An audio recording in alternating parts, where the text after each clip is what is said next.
Hello po mga kaibigan, welcome ulit dito sa ating content ngayon. Panibagong content ang ating pag-usapan sa oras na ito.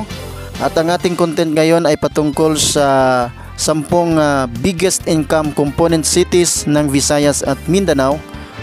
At kung bago ka pa sa ating channel mga kaibigan, huwag kalimutang mag-subscribe at paki-like sa ating video upang sa ganon ay itong video ito ay maikalat pa sa maraming mga tagapanood.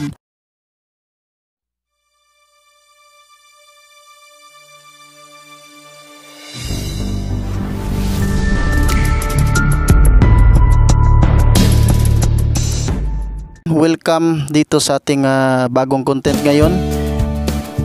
At number 10, Panabo City with a total income of 1.818 billion pesos.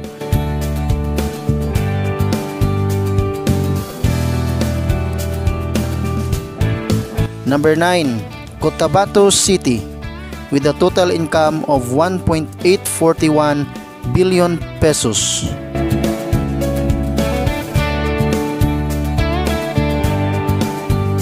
At number 8, Pagadian City with a total income of 1.889 billion pesos.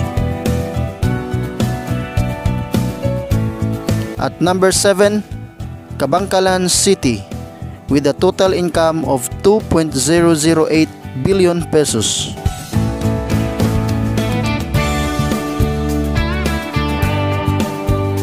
At number 6, Valencia City with a total income of 2.061 billion pesos.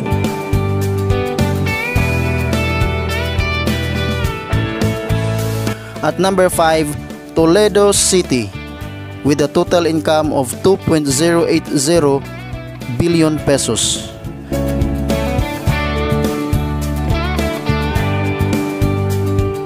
At number 4, Calbayog City with a total income of 2.229 billion pesos.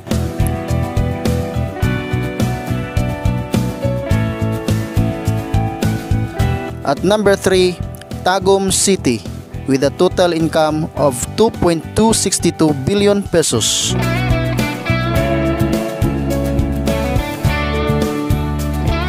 At number 2, Ormoc City with a total income of 2.350 billion pesos.